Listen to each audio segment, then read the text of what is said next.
Hey guys, how's it going? Well, I haven't had a chance to go home and check comments yet, but I'm pretty sure I made a bunch of people mad and upset on the last video that I did. And I'm pretty sure a bunch of people were in support of it.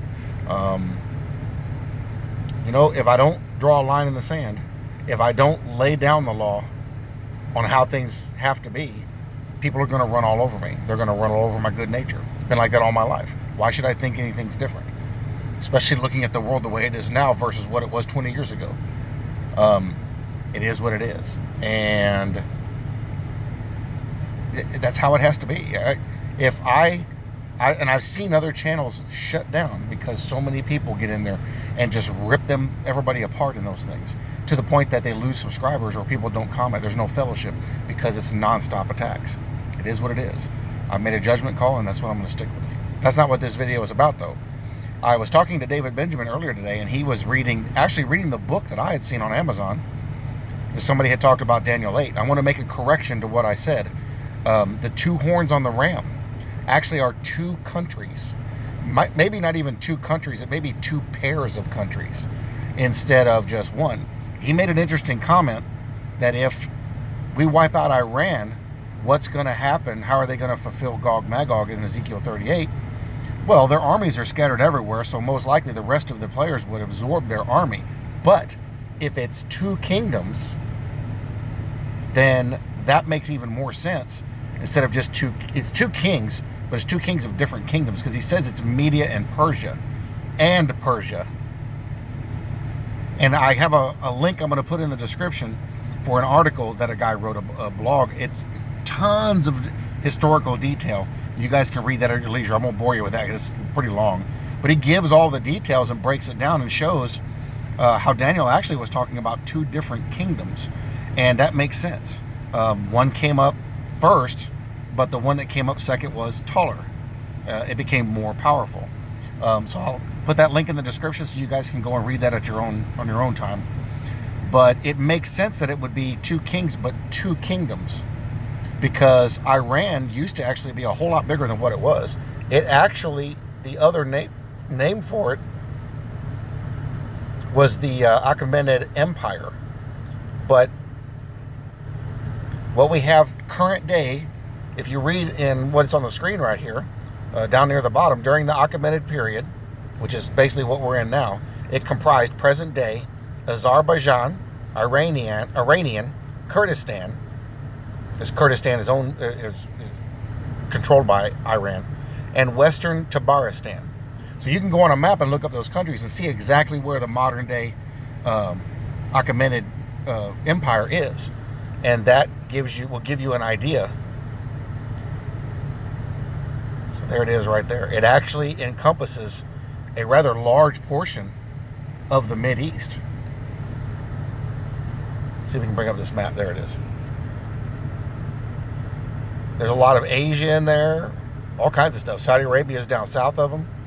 So it actually fulfills a rather large area. So if we take out Iran, there's still a whole bunch of the other area intact, or the rest of the kingdom intact. Now, when you read in Daniel 8, you see here in verse 20, the ram which you saw having the two horns, they are the kings of Media and Persia. So it's defining two different regions. So evidently at that time, that's what he saw, two different regions. We look at it now and we can see basically what was being talked about there. So if Iran attacks, we send an airstrike to Iran and wipe them out. It says here that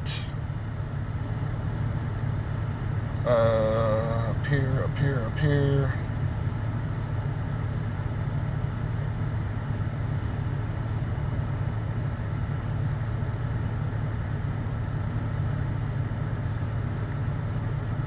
Looking to see where it says about the breaking of the horns.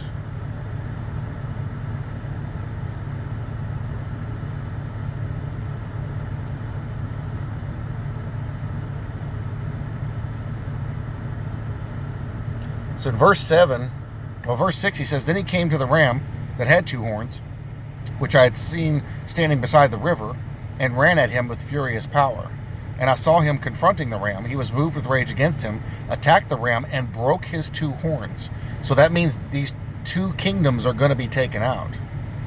There was no power in the ram to withstand him, but he cast him down to the ground and trampled him, and there was no one that could deliver the ram from his hand. So we know Persia is Iran. We got to look at see who Media would be. Evidently, 2 kingdoms are going to be taken out. Syria is also in that.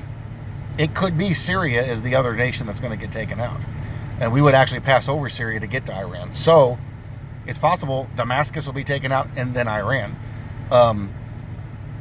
But if we do destroy them, the armies are scattered so far that the rest of them would absorb them, and the other countries associated with them, what was it? I can't remember the names of the countries. The other countries there would probably stand up to fulfill the rest of what the Ezekiel 38, what Persia would have to take part in that. And we could also see partial fulfillment, too, of prophecy coming to pass. This will be part of that, and then it'll move on from there. I have not dug deep enough into the scriptures to clarify this, but I did want to make this correction. That is 2 different countries, and it actually kind of validates what I had kind of thought was that we would probably take out Syria on our way over to go get Iran if we did run an airstrike, and that would take out Damascus, fulfill that prophecy, and take out Iran, fulfilling the Daniel 8 prophecy. And I think there's one other place where that prophecy exists. I think it's Ezekiel. I'm not 100% sure. And that would fulfill all of that. But then when you get to the Ezekiel 38 war, well, obviously what happens right after that is going to be probably another war. That would probably be the Ezekiel 38 war. So consequently, it will still fulfill the same thing. It just may be in chunks due to these other processes going on. Because whatever happens here, and whoever Greece is, which through several other conversations besides that one, other people are starting to see that may actually be it because of an interview by CNN. I'm going to find that interview and link it in the description so you guys can watch that interview with CNN. And what the person says in this is actually very interesting and very telling, and it should help you understand. This interview is what's helping other people see that this actually may be what he's talking about down here.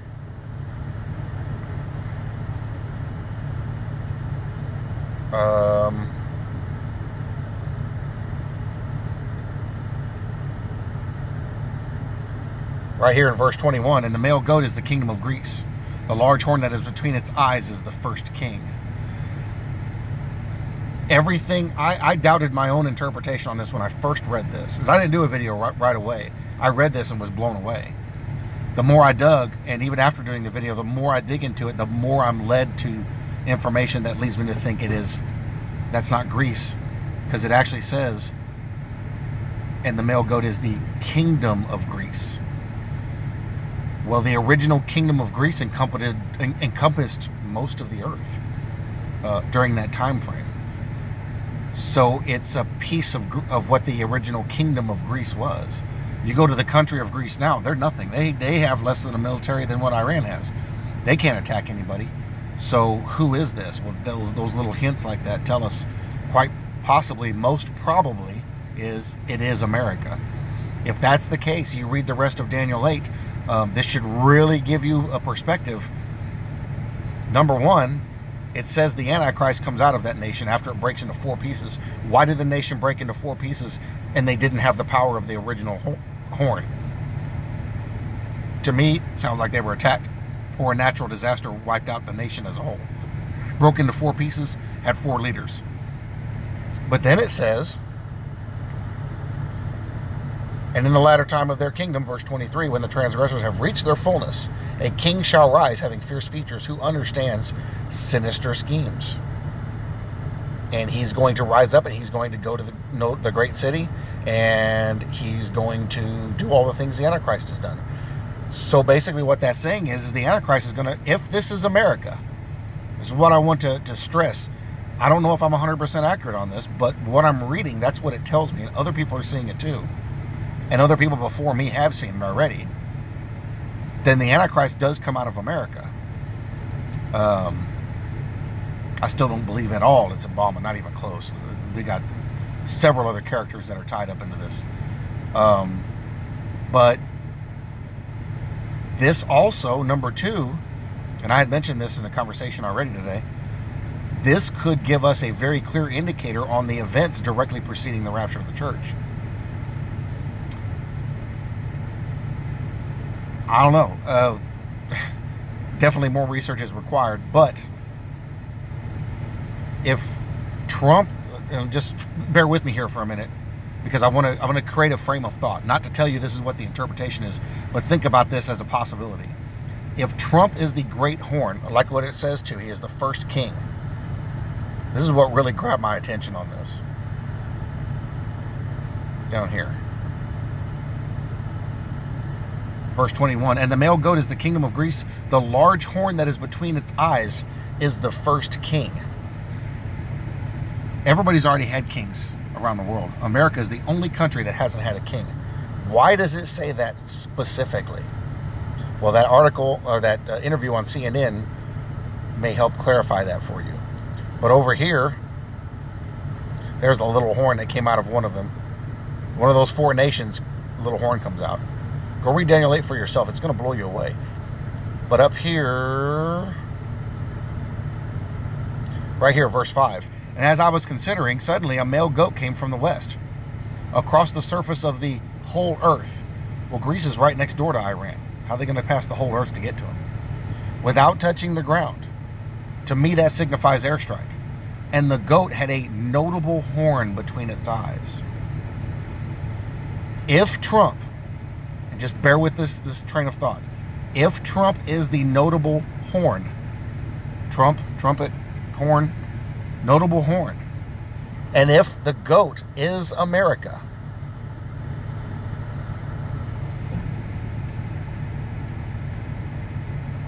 and then he says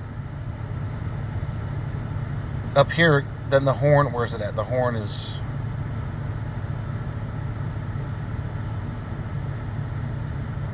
right here, verse 8. Therefore the male goat grew very great, but when he became strong, the large horn was broken.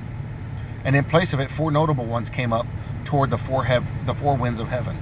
If Trump is the horn and America is the goat, and the notable horn is broken, that could be Trump doesn't get reelected. He could get impeached, assassinated. There's tons of possibilities attached to that.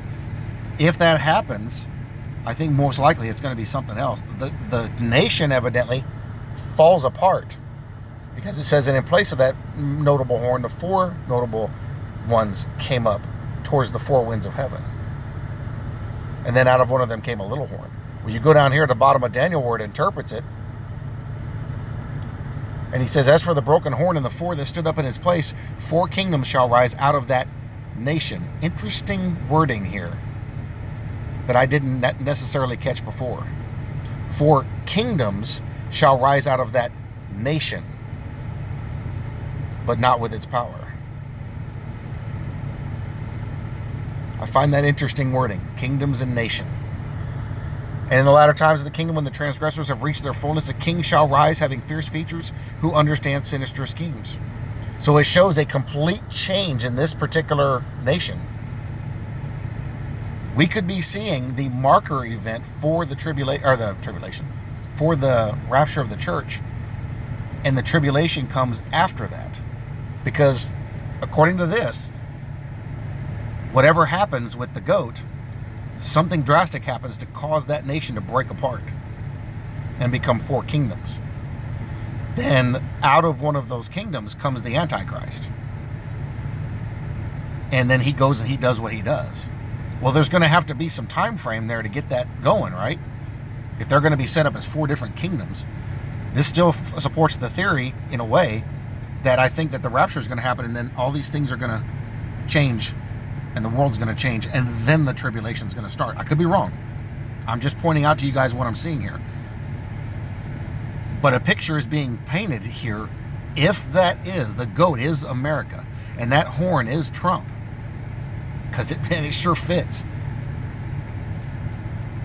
If we're watching the news one day, and all of a sudden an airstrike from the U.S.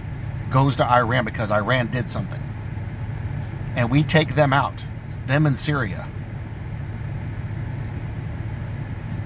America's going to go up in might because they took out a couple of the enemies of Israel. Go read Daniel 8 again and see what you see. Wow, that's a lot of videos. Go read Daniel 8 then. And it should really put this in perspective. Now, what did it for a couple other people was that CNN interview where they said Trump would be king if certain things happened.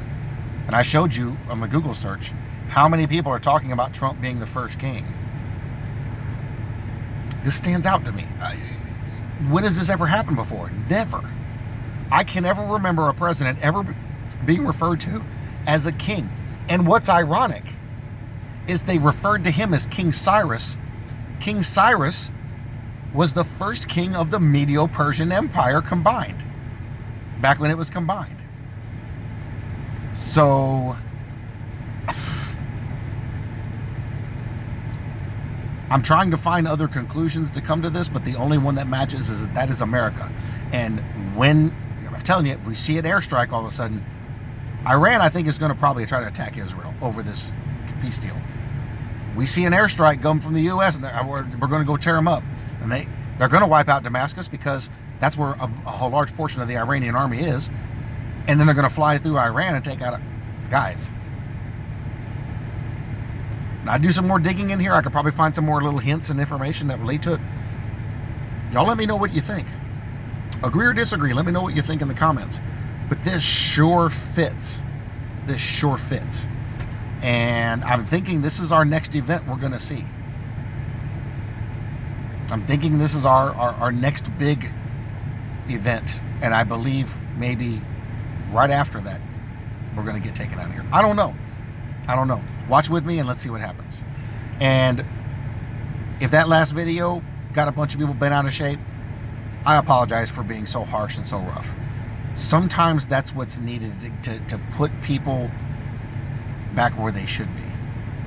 There are some people in this world that should not comment on videos. There are some people in this world that get very bold in their hatred of others on the computer, thinking they're safe.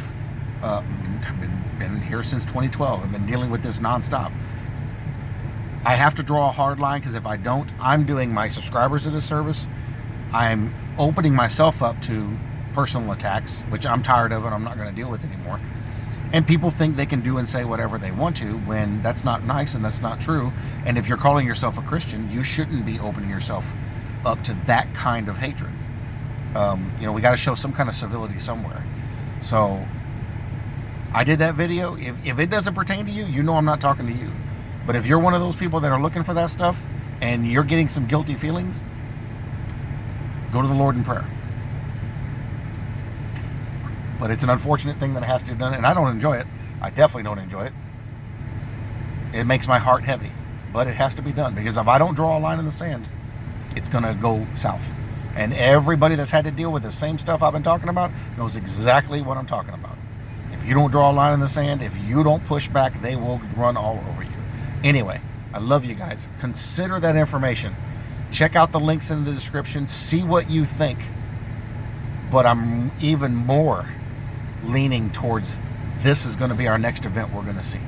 I'm going to do some more digging. I'm going to find some more information and see if I can collate a better video for you guys with better detailed information to prove this point and link it as closely as I can, if it's possible, to what we're seeing today. All right, I bless y'all, and I will see you guys in the next video.